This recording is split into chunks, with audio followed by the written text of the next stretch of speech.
Der Schlüssel des Nebels. Es begann an einem Abend, den Clara niemals vergessen würde. Die Stadt war still. Nebel bedeckte jede Straße, jedes Fenster, jede Erinnerung. Es war der 1. November, kühl, feucht, fast geisterhaft. Clara hatte spät in der Bibliothek gearbeitet. Der letzte Bus war bereits weg, also beschloss sie, zu Fuß nach Hause zu gehen. An der Kreuzung zur Blumenstraße bemerkte sie etwas Seltsames. Ein Licht brannte in einem kleinen Laden, den sie noch nie zuvor gesehen hatte. Antiquariat Morgenstern stand über der Tür. Ein alter Buchladen? Um diese Uhrzeit? Neugier trieb sie hinein. Ein warmer Duft von Leder, Tinte und feuchtem Holz empfing sie. Kein Verkäufer, kein Geräusch, nur Stille. In einer Ecke, auf einem einzelnen Tisch, lag ein Buch. In schwarzes Leder gebunden, ohne Titel, ohne Autor. Auf dem Einband war ein seltsames Symbol eingraviert, ein Kreis mit einem Schlüssel in der Mitte. Als Clara das Buch aufschlug, fiel ein kleiner silberner Schlüssel heraus. Ihre Finger wurden sofort kalt. Auf der letzten Seite stand in schwacher Tinte: Wenn du bereit bist, wird der Nebel dich führen. In diesem Moment hörte sie hinter sich eine Stimme.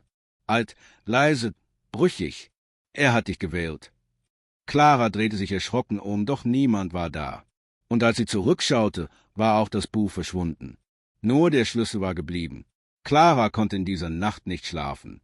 Am nächsten Morgen fand sie in alten Internetarchiven einen einzigen Hinweis. Ein gewisser Wilhelm Krämer, ein Forscher, hatte 1903 in den Alpen angeblich einen unsichtbaren Ort im Nebel entdeckt. Ein Foto zeigte ihn mit demselben Schlüssel in der Hand. Clara packte ihre Sachen. Etwas rief sie. Ohne ihren Freunden Bescheid zu geben, fuhr sie in die Berge. Tagelang folgte sie einer vergessenen Route aus dem Buch. Sie schlief in verlassenen Hütten, mied Menschen. Der Nebel wich ihr nie von der Seite. In einer abgelegenen Waldlichtung traf sie einen alten Einsiedler. Sein Name war Elias. Er war schweigsam, sein Blick tief wie Wasser. In einem Moment des Vertrauens sagte er: Ich habe Wilhelm Krämer vor vielen Jahren gesehen. Auch er war Suchender. Auch er hat sich verändert. Clara fragte zögerlich: Wohin ist er gegangen? Er hat aufgehört zu suchen. Der Nebel hat ihn behalten. Später fügte er leise hinzu: Der Nebel kennt deine Gedanken. Wenn du lügst, wirst du dich selbst verlieren. Am 4. Tag, mitten in einer nebligen Schlucht, fand er eine Tür aus Stein. Kein Schloss, kein Griff, nur das Symbol vom Buch. Als sie den Schlüssel näherte, öffnete sich die Tür lautlos. Dahinter eine unterirdische Kammer, Wände aus schwarzem Stein, tausende Bücher, mechanische Geräte mit Zahnrädern und Kupferdrähten, die schwach summten, Karten mit Orten, die nicht mehr existierten oder vielleicht nie existiert hatten. In der Mitte ein Tisch und darauf ein Amulett mit einem blauen Kristall. Clara berührte es und fiel zu Boden. Visionen fluteten ihren Geist. Sie sah vergessene Städte, Maschinen, die Zeit manipulieren konnten, und ein Kind mit ihrem Gesicht, aber in alten Kleidern in einer anderen Epoche. Sie sah Wilhelm Krämer jung, wie er in einem Kreis aus Licht stand, und sagte: Der Schlüssel verbindet nicht nur Orte, er verbindet Identitäten. Als sie aufwachte, lag sie in einem fremden Bett. Das Fenster zeigte eine Landschaft, die sie nicht kannte, alte Bäume, mit Moos bedeckt.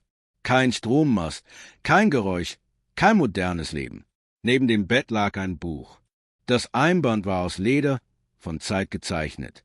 Darin stand: Clara Morgenstern, geboren 1874, vermisst seit 1903. Sie schluckte. Das konnte nicht stimmen. Das war nicht möglich. Mit zitternden Fingern lief sie durch das verlassene Haus. Die Dielen knarrten unter ihren Schritten. Schließlich fand sie einen zerbrochenen Spiegel im Flur. Sie trat näher, langsam, sehr langsam, und dann blieb sie stehen. Sie starrte ihr Spiegelbild an. Es war ihr Gesicht, doch älter, ruhiger, tiefgründiger.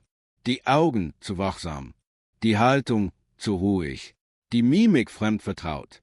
Clara hob ihre Hand. Im Spiegel bewegte sich die Hand, leicht verzögert. Am Moment zu spät.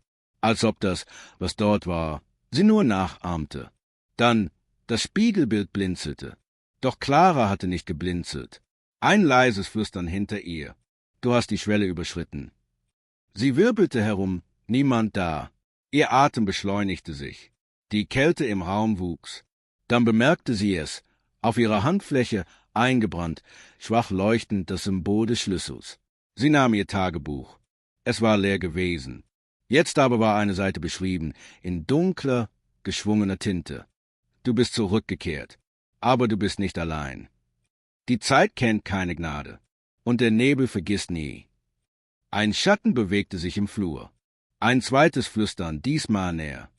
»Clara, erinnerst du dich jetzt?« Clara presste das Tagebuch an ihre Brust, trat zurück und spürte, dass der Boden unter ihren Füßen zu verschwinden begann. Nicht wörtlich, aber etwas in ihr. Etwas löste sich.